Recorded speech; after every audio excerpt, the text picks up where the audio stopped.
আমার হয়তো অনেক টাকা পয়সা নেই, কিন্তু আমি তোমাকে সত্যিকারে ভালোবাসি। আমি যদি তোমাকে বিয়ে করি, আমাদের সংসারে সবকিছুর অভাব হলো, ভালোবাসার কোনোদিন অভাব হবে না।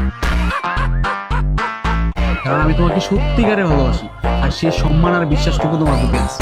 রাখো তোমার ভালোবাসার সম্মান। ওর মতো ফকির লগে প্রেম করে কোনো লাভ আছে? তুমি আমার লগে প্রেম করতে পারো। তুমি যদি আমার লগে প্রেম করো তাহলে তোমার ধন সম্পদ টাকা পয়সা বাড়ি গাড়ি কোনো কিছুর অভাব হইব না।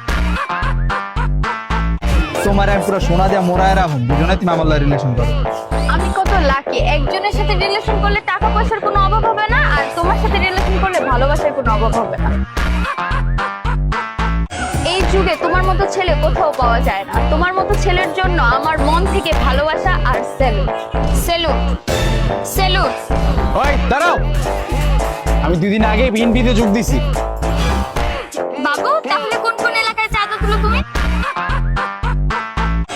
আমরা এখন চাঁদা তুলি না, কারেন্ট বিল আর গ্যাস বিলের সাথে চাঁদা অটোমেটিক আয়া পড়ে, বুঝো নাই?